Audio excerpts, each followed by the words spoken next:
এই জায়গা থেকে যখন কিওয়াইটা নিছিলেন কিওয়াইটা আপনি ওটা বুঝছিলেন আমাকে বলেন তো না মানে ওর প্রশ্নটাই বুঝতে পারছি হ্যাঁ তো এখন মানে মাস করতে পারছেন যে প্রশ্ন বুঝতে পারছেন না আরেকবার করুন এরকম এটা করা যায় কিন্তু যেভাবে কনভারসেশন শুরু করছেন ওইটা সমস্যা কিন্তু এটা করা যায় তখন ওর প্রশ্নটা সিম্পল ছিল যে ভাই কোন দেশের কাছে আপনি যেতে চেয়েছেন মানে রাশিয়ার কাছে যাবেন না কোন দেশের কাছে যাবেন আপনাদের পুরো স্পিচের মধ্যে উল্লেখ ছিল যে ইউএস এর কাছে যাই ইউএস এটা কিন্তু ওইটা আপনারা তখন আনসার দিতে পারবেন না আনসার না দেওয়ার সময় বললেন কি প্রশ্ন ক্লিয়ার তাই জন্য আনসার দিব না এটা তো বলতে ম্যানার ডিবেটিং ম্যানারের মধ্যে পড়া এই জিনিসটা একটু আপনি খেয়াল করবেন আচ্ছা গেল সামরিক অবস্থার অবনতি কথা বলতেছে তারপর আন্তর্জাতিক বিচ্ছিন্নতা সামাজিক বহু কিছু মানবাধিকার লঙ্ঘন করে বিএনসি আচ্ছা মানবাধিকার লঙ্ঘন করতেছে বিএনসি মানে এরা মানবাধিকার লঙ্ঘন করছে বিএনসি এগুলোর দৃষ্টি আপনারা বলতেছেন কিন্তু করতে লঙ্ঘন করছে কেমন লঙ্ঘন করছে তারা কি মানুষ মাইরা ফেলছে নাকি তারা মানে বলতে রাজনীতির মধ্যে ঢুকে গেছে আপনি অনেক কিছু কথা বলছেন যে ভাই রাজনীতি রাজনীতি বলা হস্তক্ষেপ করতেছে রাজনীতির মধ্যে কেমন হস্তক্ষেপ করতেছে কোন দেশে করতেছে আমার নাম বুঝবেন আমি জানি রিলেটিভে কয়েকটা দেশের মধ্যে করতে বাট আমি যখন বোঝার জন্য আসিনি একদিন করার জন্য আসলাম আমার আপনার শিখাইতে হবে যে বসে আছি দাঁড়ান আচ্ছা প্রাকৃতিক সম্পদ বিক্রি করে আপনারা একটা যে বলছেন যে প্রাকৃতিক সম্পদ বিক্রি করে তারপরে আর কি সফলতা অর্জন করতে পারেন তারপরে সামাজিক উন্নয়ন হয়েছে এই পাশ থেকে আর সেটা আর সেভিংস কারণ বলছে যে সামাজিক আপনি বানাইতে পারবেন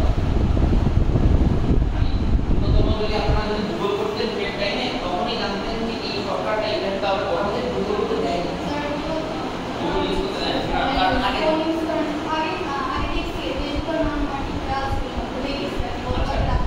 পুরাই প্রবলেমটা হচ্ছে ইভেন্ট তাহলে হচ্ছে একজন সেনাবাহিনী নেতা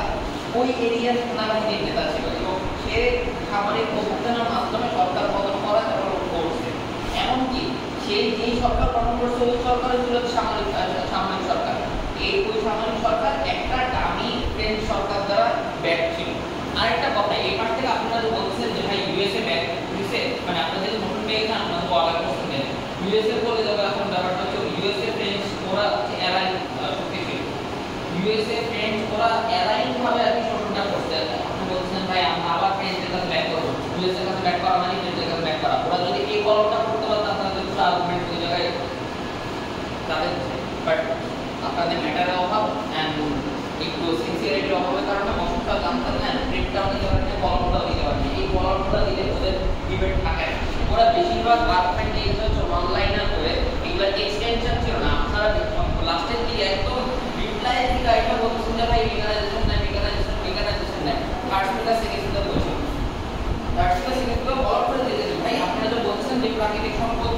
মানে বিক্রি করে সচ্ছলতা আনতে একটা দেশে টাকা থেকে বসতে নাকি সচ্ছলতা মেনটেন করার মানে আপনাদের কেসটা কিভাবে দাঁড় করতে পারছেন একটু আইডিয়া করতে পারছেন আপনারা জঙ্গিবাদী নিয়ে কথাবার্তা বলছেন অনেক কথা বলছেন জঙ্গিদেরকে সরাই দেবো সরাই দেওয়া খুবই ইম্পর্টেন্ট দেশের স্টেবিলিটি দরকার আছে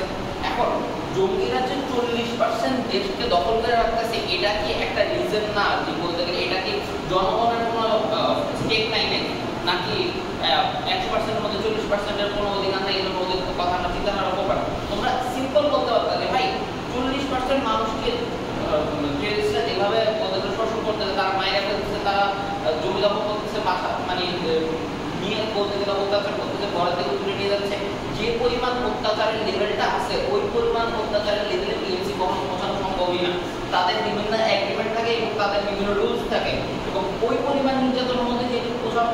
পসিবলই না ওই জনগণ ওই এরিয়ার জনগণ আপনাদের পিএমসিকে বেশি প্রাধান্য দিবে রাদার দ্যান টেররিস্ট তাই না এটা যদি ফলো করতে পারতো ওদের